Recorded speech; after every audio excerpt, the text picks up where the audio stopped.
Thanks for tuning in to this episode of With Just 15 Defeats. I'm Teekosey, and today we're going to be talking about the undercard of the Anthony Joshua versus Wladimir Klitschko fight at Wembley Stadium. If you're new to the channel, please consider hitting that subscribe button, and if you're already a subscriber, once again, thank you for your continued support. If you have any questions on the undercard or the Anthony Joshua versus Wladimir Klitschko fight, I would be pleased to hear from you in the comment section below. Now, of course, the big main event, Anthony Joshua versus Wladimir Klitschko for the heavyweight championship, is the main event. And if you want any real insight into that, I have, of course, created a big preview video where I've gone into no less than 15 of the key questions and issues revolving around that super fight. So you may want to jump ahead to my channel, scout out that video and go through that first. Additionally, on the channel we also have the other heavyweight championship fight between Hughie Fury and Joseph Parker, as well as my heavyweight rankings that I made back in January. So the Anthony Joshua versus Wladimir Klitschko card takes place on the 29th of April at Wembley Stadium. Now that's just a week from when I'm recording this preview of the undercard. I decided to do this preview of the undercard because I think sometimes the undercards can get forgotten and overlooked because everyone's just really considering the main event. And to some degree, in my opinion, I think this is a little bit of an issue with boxing generally. It's an unfortunate situation that none of the promoters have really mastered, because typically the fight fans that go to the shows live, they're going to support one person or other. They're not necessarily going for the whole show. Now, just a few years ago, I was at Wembley Stadium for the Carl Froch versus George Groves fight, and for the most part, in my opinion, the atmosphere there was terrible. Really, really poor. Now, some people may completely disagree with me, and they'll say, "Oh, the atmosphere at Wembley was phenomenal. It was one of the best experiences they ever had." But I'm talking about for the show as a whole. Now, the doors opened about 5:30. The main event, Groves versus Froch, didn't kick off until something like 10:30, and the undercard on that night wasn't too bad from the home fighter perspective. Okay, we had Kevin Mitchell, we had James DeGale, we had Jamie McDonald, and we even had Anthony Joshua in his 6th professional fight. The unfortunate situation was that all of the home fighters were expected to win handily, and they did. The opponents were not names that the man on the street would have ever heard of, so they're not fights that people will get excited about. Now, I can vividly remember when Anthony Joshua went into the ring, despite the fact that even back then he was a name, he was the golden boy, he was the guy with the golden medal. Hardly anyone was watching that fight. I looked around me and the stadium was maybe 1/3 filled, if that, and the people that were there were chatting. They weren't engrossed in the action whatsoever. And to be perfectly honest, this continued for the majority of the evening, and it wasn't until the entrances for the main event, with George Groves and Carl Froch making their way to the ring in quite an elaborate entrance, that the atmosphere rocketed to 150%. Do you know what I mean? It went from 0 to 100, and to be fair, from that point on, the atmosphere was amazing. The atmosphere really was good, and I'm sure people will say, "Yeah, that's the case. That's the main event. That's what people wanted to see." And The undercard was just there to fill some time. But for me, I want to be seeing good fights. I want to be seeing a show of good fights.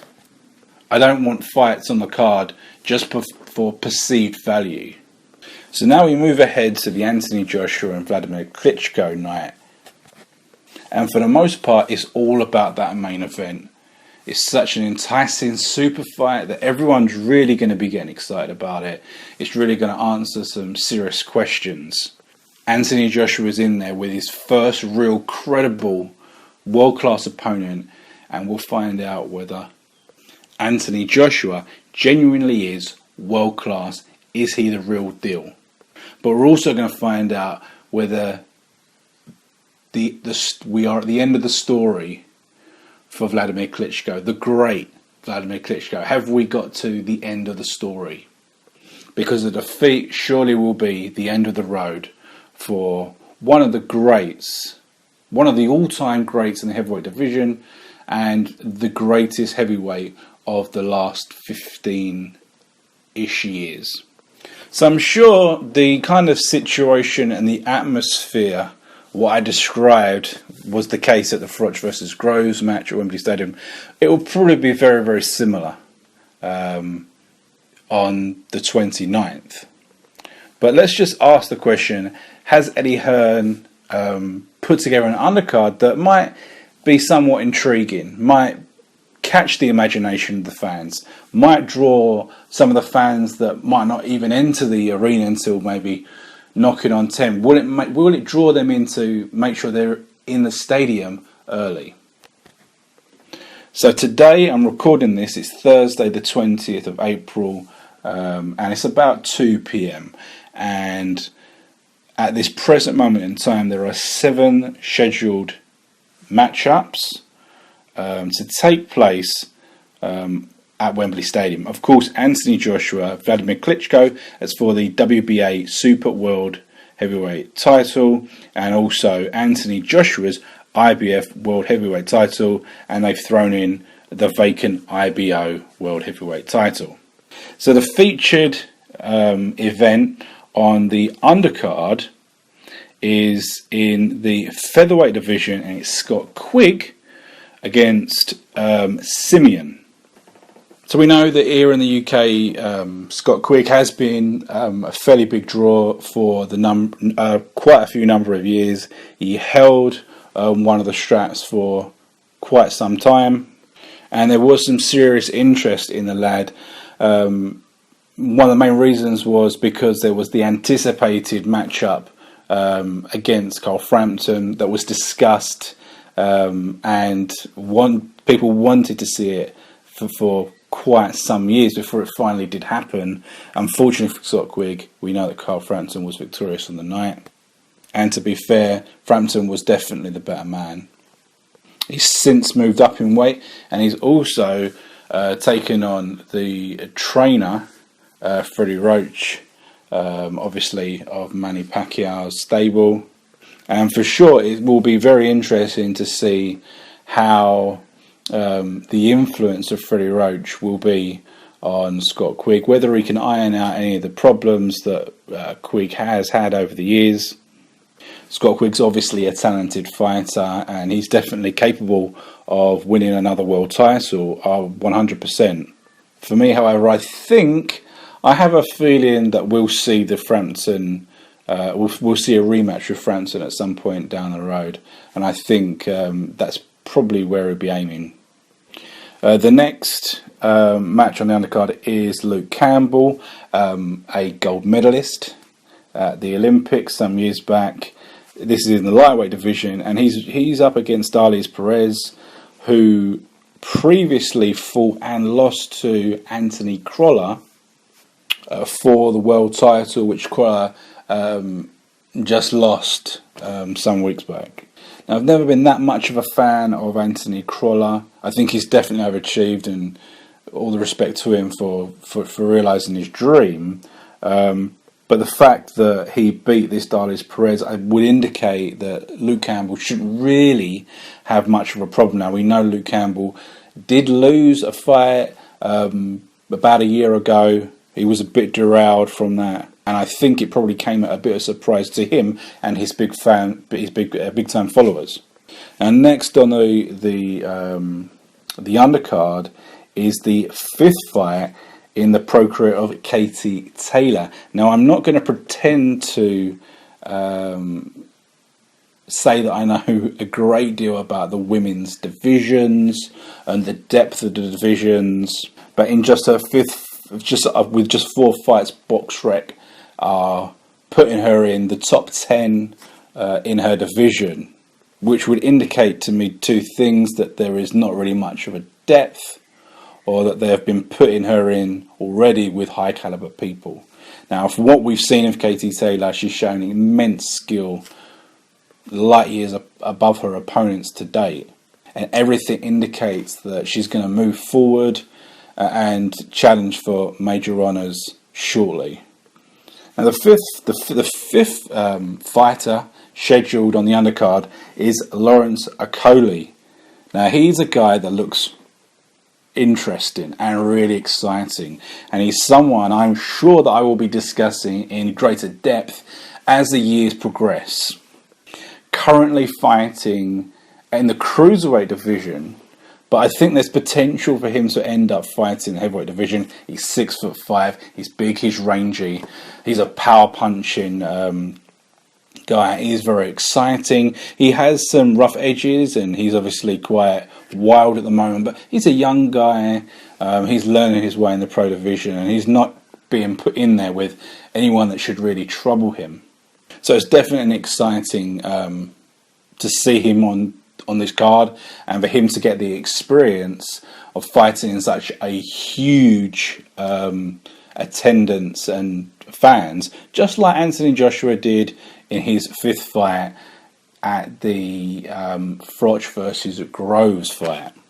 Additionally, I think he's already been announced to fight on another card. I can't remember which one. It maybe be the Kell Brook, Errol Spence Sheffield card. And then finishing the card, we have 2 young prospects in Joe Cordina and Josh Kelly, who I believe were both part of Team GB. I can't quite remember whether they made it to the Olympics, but I am pretty positive neither of them medalled. So, as a undercard, is this pay-per-view worthy? Now, I'm going to say no.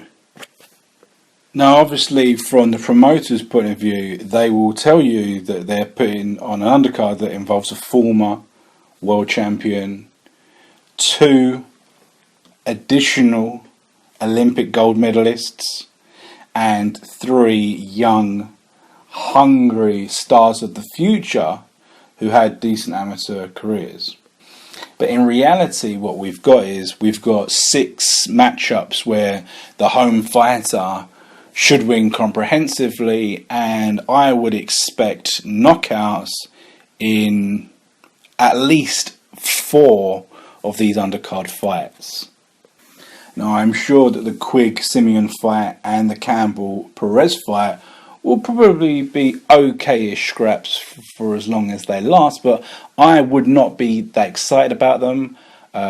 If I was that way inclined to be one of these people that are not bothered about getting their money's worth and they just want to go for the main event, these would not be matchups that would entice me to getting in early.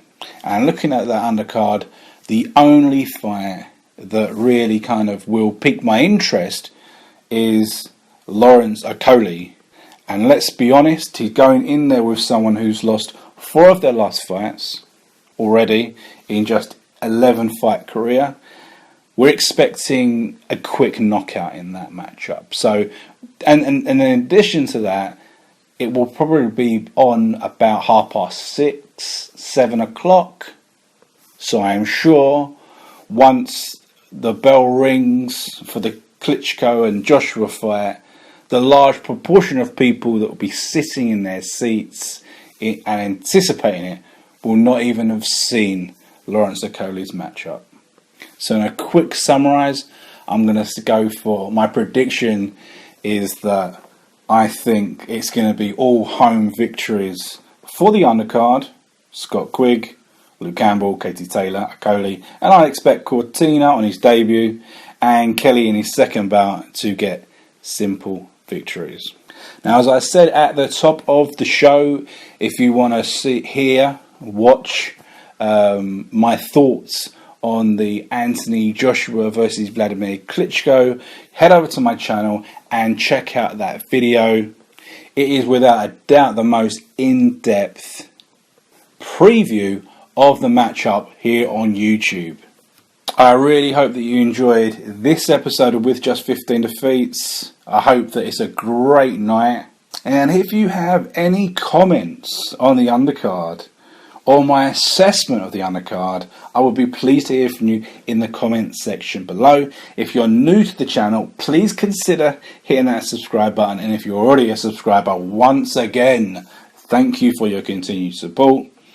I hope you enjoy the big super fight main event, but also I'm hoping that we have some enjoyment from the undercard. I've been Teekosey.